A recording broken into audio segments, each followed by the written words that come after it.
हाँ बेटा, video number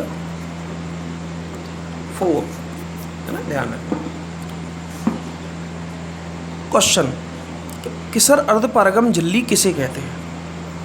क्या होती है अर्धपारगम झिल्ली? दो तरह की होती है, कृत्रिम और प्राकृतिक। कृत्रिम जो मानव ने बनाई है, हमने बनाई है, लेबोरेटरी के अंदर बनाई है, कई रासायनिक पदार्थों से बनी है, जैसे बिस्फिनॉल से बनी है, K4FeCN का हॉल 6 पोटेशियम फेरोसाइनाइड, ये एक रासायनिक पदार्थ है, उससे बनी हुई है। ये कई और भी बहुत सारे रासायनिक पदार्थ हैं जिनसे ये बनाई जाती है, मानव द्वारा निर्मित है। जैसे एक्वा होता है, एक्वा पानी पीने का एक्वा होता है ना, एक्वा गार्ड, तो उसमें लंबे लंबे रोलर लगे रहते हैं, उनमें अर्धपारगम झिल्ली लगी रहती है जो कठोर जल को मृदु जल में बदलने का काम करती है। ये अर्धपारगम झिल्ली का काम है, वो लवणों को हटा देती है, इसलिए एक्वा का पानी फीका फीका लगता है, विलवणी होता है, वो लवण नहीं होते उसके अंदर, क्योंकि अर्धपारगम झिल्ली का काम यही है जो उनको हटाने का काम करती है। ठीक है, अर्धपारगम झिल्ली का मतलब ही यही होता है जो हटाए, लवणों को हटा दे। दूसरी होती है प्राकृतिक अर्धपारगम झिल्ली, प्रकृति की देन। जैसे कई बच्चों ने उबला हुआ अंडा खाया होगा, उबले हुए अंडे को जब छीलते हैं ना, तो उसके ऊपर कवच जब हटाते हैं तो उसके अंदर एक झिल्ली सी निकलती है, वो अर्धपारगम झिल्ली कहलाती है। उसमें पतली पतली सी, उबले हुए अंडे को छीलने पर, तो अंडे की झिल्ली, सूअर जो होता है, सूअर, उसका गाल ब्लेडर सूअर के स्टोमक के ऊपर लगा रहता है, पेट के ऊपर एक झिल्ली लगी रहती है, बिल्कुल चिकनी चिकनी, वो होती है, प्रकृति की देन है। पादप की या जंतु की कोशिका झिल्ली, पादप कोशिका की कोशिका झिल्ली जो कोशिका के ऊपर लगी रहती है, जंतु के कोशिका झिल्ली, ये सब अर्ध का। मेरी ये खाल, इसमें से खाल हटा दूँ तो ये एनिमल मेम्ब्रेन जांतव्य झिल्ली जो अर्धपारगम झिल्ली की तरह काम करती है। देखा होगा उसमें कई छिद्र होते हैं छोटे छोटे, और इसमें से पसीने के अणु बाहर निकलते हैं, तो ये अर्धपारगम झिल्ली की तरह ही कार्य करती है, जो प्रकृति की देन है, प्राकृतिक देन भगवान ने दी है हमें, प्रकृति की देन है। तो कृत्रिम और प्राकृतिक। क्वेश्चन के सर अर्धपारगम झिल्ली किसे कहते हैं, क्या होती क्या है?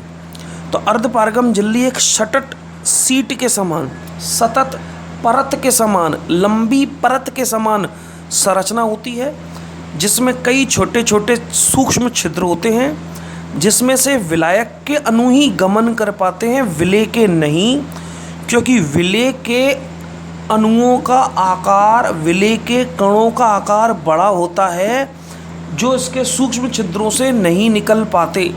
तो एक सतत सीट के समान संरचना है ये, जिसमें कई छोटे छोटे छिद्र होते हैं, जिसमें से विलायक के अणु ही गमन कर पाते हैं। ठीक है, तो ये अर्धपारगम झिल्ली के बारे में मैंने बताया। ओके, अब आगे टॉपिक पढ़ते हैं, देखिए। हाँ बेटा,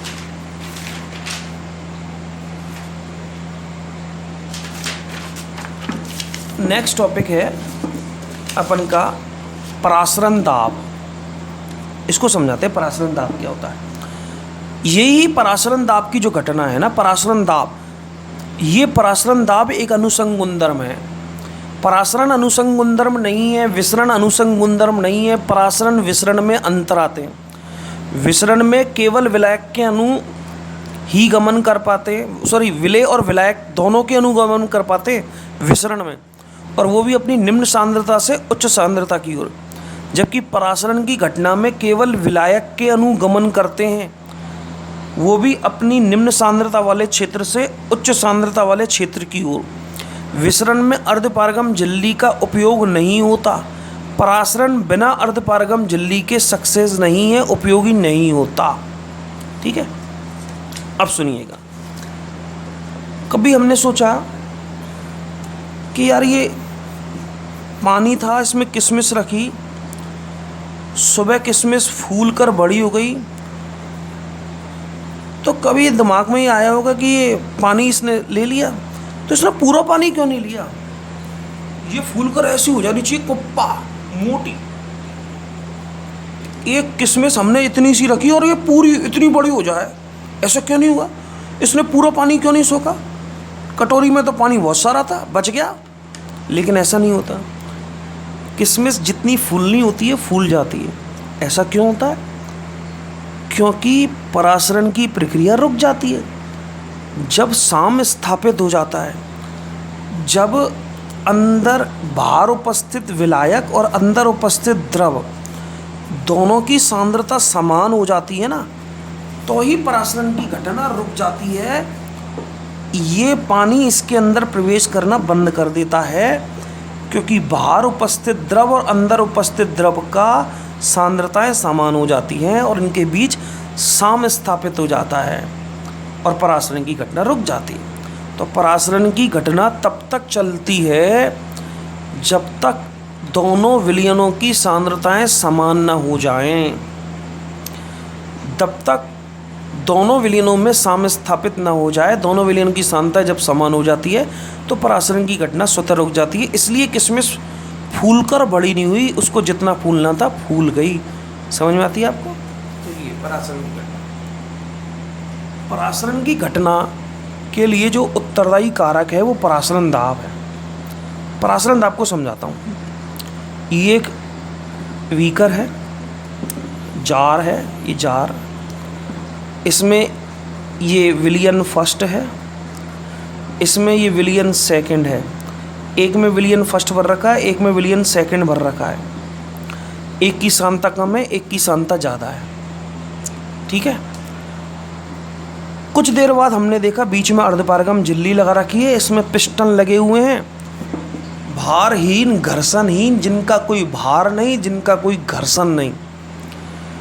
हमने देखा विलियन फर्स्ट से विलायक के अणु, विलेय के नहीं, विलायक के अणु अर्धपारगम झिल्ली से अपनी कम सांद्रता वाले क्षेत्र से अधिक सांद्रता वाले क्षेत्र की ओर गमन कर रहे हैं। चल भैया, इधर से उधर, इधर से उधर जा रहे हैं अर्धपारगम झिल्ली के माध्यम। जब ये गमन कर रहे हैं तो यहाँ विलायक के अणु बढ़ गए, तो ये पिस्टन पहले ए स्थिति में था, नीचे था, बढ़कर ऊपर चला गया। ये ऊपर, चल भाई ऊपर, पिस्टन नीचे से ऊपर, यहाँ से यहाँ चला गया। देखो यहाँ से यहाँ चला गया, ये यहाँ से पहुँच, ऊपर पहुँच गया ए से बी।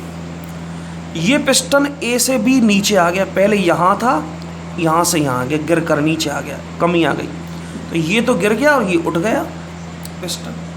परासरण की घटना हो रुकी। जब परासरण की घटना स्वतः रुक जाएगी तो ये पिस्टन ऊपर नीचे जाना बंद कर देंगे और दोनों विलयनों की सांद्रता समान हो जाएगी, तब परासरण की घटना अपने आप रुक जाएगी। ठीक है। परासरण दाब किसे कहते हैं? सुनिए, परासरण दाब क्या होता है? किसी विलयन पर परासरण की घटना हो रही है, अपने आप तो रुकेगी, परासरण अपने आप तो रुकेगा ही जब साम्यावस्था स्थापित हो जाएगी। किसी विलयन पर लगाया गया वह अतिरिक्त दाब, माना इस विलयन पर मैं कोई अतिरिक्त दाब लगा दूं, उस पर प्रेशर, फोर्स अप्लाई कर दिया, यहाँ से अप्लाई, किसी विलयन पर लगाया गया वह अतिरिक्त दाब जिससे परासरण की घटना रुक जाती है। किसी विलयन पर लगाया गया वह अतिरिक्त दाब जिससे परासरण की घटना रुक जाए, मतलब विलायक के अणु अपनी कम सांद्रता से अधिक सांद्रता की ओर जाना बंद कर दें, उस दाब को परासरण दाब कहते हैं। और परासरण दाब की स्थिति जब उत्पन्न होती है तो दोनों के बीच साम्यावस्था स्थापित हो जाती है, उसी समय परासरण की घटना रुक जाती है। तो परासरण दाब की परिभाषा, किसी विलयन पर लगाया गया, किसी विलयन पर लगा गया वह अतिरिक्त दाब, किसी विलयन पर लगा गया वह अतिरिक्त दाब जिससे परासरण की घटना रुक जाती है, विलायक के अणु अपनी कम सांद्रता से अधिक सांद्रता की ओर गमन करना बंद कर देते हैं, उसको परासरण दाब कहते हैं। ठीक है। ये परासरण दाब, वहा दाब, परासरण दाब, क्लियर यहाँ तक? और परासरण दाब ही अनुसंग गुणधर्म है जो विलयन में उपस्थित विलेय पदार्थ के मूलों की संख्या पर निर्भर करता है, विलयन की सांद्रता पर निर्भर करता है परासरण दाब। आई बात समझ में आपको? एक टॉपिक है। अब मैं इस पिस्टन पर और परासरण दाब से और ज़्यादा दाब लगा दिया, परासरण दाब लगाया तो परासरण की घटना रुक गई, ये इधर जाना बंद कर दिया। मैंने परासरण दाब से ज़्यादा अतिरिक्त दाब इस पर और लगा दिया, तो मैंने क्या देखा कि ये विलायक के अणु वापस अपनी उच्च सांद्रता से निम्न सांद्रता की ओर गमन कर गए, उल्टा हो गया, परासरण की घटना से विपरीत हो गया। तो किसी विलयन पर लगाया गया परासरण दाब से अतिरिक्त वह दाब, जब किसी विलयन पर परासरण दाब से अतिरिक्त दाब लगा दिया जाए तो विलायक के अणु अपनी उच्च सांद्रता वाले क्षेत्र से निम्न सांद्रता वाले क्षेत्र की ओर गमन करना चालू कर देते हैं। इस घटना को प्रतिलोम परासरण कहते हैं। प्रतिलोम परासरण, तो प्रतिलोम परासरण एक ऐसी प्रक्रिया है जब विलायक के अणु अपनी उच्च सांद्रता वाले क्षेत्र से अर्धपारगम झिल्ली के माध्यम से निम्न सांद्रता वाले क्षेत्र की ओर गमन करना चालू कर दें। समझ में आती है? तो इसको प्रतिलोम परासरण कहते हैं। तो परासरण दाब से अतिरिक्त दाब लगाने पर विलायक के अणु अपनी उच्च सांद्रता से निम्न सांद्रता की ओर गमन करना चालू कर देते हैं। इस घटना को प्रतिलोम परासरण कहा जाता है। ठीक है, नेक्स्ट टॉपिक नेक्स्ट वीडियो में। ओके।